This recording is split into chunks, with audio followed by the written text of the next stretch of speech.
दोस्तों बीते 1 जुलाई से भारत सरकार ने रोजमर्रा इस्तेमाल में प्लास्टिक से तैयार होने वाली 19 चीजों के उत्पादन, बिक्री और आयात पर बैन लगा दिया गया है। ये बैन लगाने के बाद भारत उन 60 देशों की लिस्ट में शामिल हो गया है जिन्होंने सिंगल यूज प्लास्टिक को बैन किया है। जिन प्रोडक्ट पर बैन लगा गया है उसमें प्लास्टिक स्टिक वाले एयरबड्स, गुब्बारे के लिए प्लास्टिक स्टिक, प्लास्टिक के झंडे, candy stick, ice cream stick, thermocol, plastic की प्लेट, कप, गिलास, कटलरी, कांटे, चम्मच, चाकू, स्ट्रो, ट्रे और मिठाई के डब्बे को रैप करने वाली प्लास्टिक फिल्म और इनविटेशन कार्ड को इस्तेमाल करने वाली प्लास्टिक शीट और सिगरेट पैकेट्स और 100 माइक्रोन से पतली वाली प्लास्टिक की बैनर, इन सब को बैन कर दिया गया है। भारत में पिछले साल प्लास्टिक वेस्ट मैनेजमेंट के कानून में संशोधन करके नया कानून बनाया गया, जिसके तहत सिंगल यूज प्लास्टिक का इस्तेमाल करने पर 1 साल की जेल की सजा या 1 लाख रुपए का जुर्माना हो सकता है। तो चलिए दोस्तों अभी जानते हैं कि आखिर सिंगल यूज प्लास्टिक क्या होता है। जैसे दोस्तों इसके नाम से ही पता चलता है कि सिंगल यूज प्लास्टिक मतलब ऐसा प्लास्टिक जिसे केवल एक बार यूज करके फेंक दिया जाता है।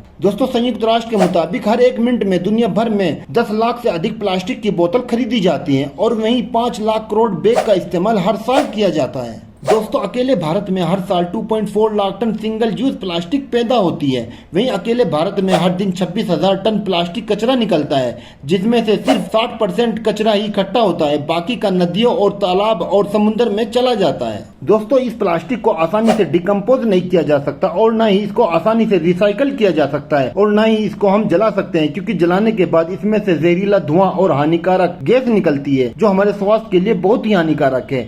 और यही वजह है कि प्रदूषण को बढ़ाने के लिए सिंगल यूज प्लास्टिक का मेन रोल माना जाता है। दोस्तों बताया जा रहा है कि आज के वक्त में हम माइक्रो प्लास्टिक के रूप में इसको खा रहे हैं जो स्वास्थ्य के लिए बहुत ही हानिकारक है। और दोस्तों मानव ही नहीं, सिंगल यूज प्लास्टिक से जानवर और समुद्र में रहने वाली मछलियां भी प्रभावित हैं। तो दोस्तों ये तो आप समझ ही गए हैं कि सिंगल यूज प्लास्टिक हमारे लिए कितना खतरनाक है और इसको बैन लगाना क्यों जरूरी है। लेकिन वहीं दूसरी ओर सिंगल यूज प्लास्टिक पर बैन लगाने पर अमूल, पार्ले जैसी बड़ी कंपनियां इसका विरोध कर रही हैं। दरअसल इन कंपनियों के ड्रिंक्स स्ट्रॉ के साथ बेचे जाते हैं और ये कंपनियां डेली 15 से 20 लाख स्ट्रॉ बेचती हैं। अब बैन लगने पर इन कंपनियों के प्रोडक्ट्स का क्या होगा। दरअसल प्लास्टिक स्ट्रॉ के मुकाबले पेपर स्ट्रॉ 5 से 7 गुना महंगा होता है, जिसका सीधा असर कंपनी के प्रोडक्ट्स पर पड़ेगा। दोस्तों वहीं दूसरी ओर सिंगल यूज प्लास्टिक पर बैन लगाने से लगभग 2 लाख कारखाने बंद होने की कगार पर हैं। इंडियन प्लास्टिक मैन्युफैक्चरिंग एसोसिएशन का कहना है कि सरकारी आंकड़ों के अनुसार लगभग 88,000 यूनिट सिंगल यूज प्लास्टिक का निर्माण करती है, जिसमें करीब 10 लाख से अधिक लोग काम करते हैं। अगर प्लास्टिक बैन होती है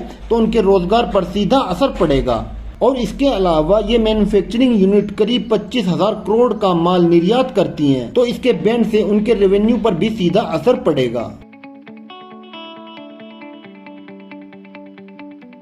बाबूजी कुछ तो बाजार में वैसे ही मंदा होता, गर्मी की वजह से मंदा है, कुछ ये बैन लग रहा है प्लास्टिक पे, इस वजह से मंदा है। अब हम लोगों को अभी तक यही नहीं पता क्या चीज बैन हो रही है, क्या चीज बैन नहीं हो रही।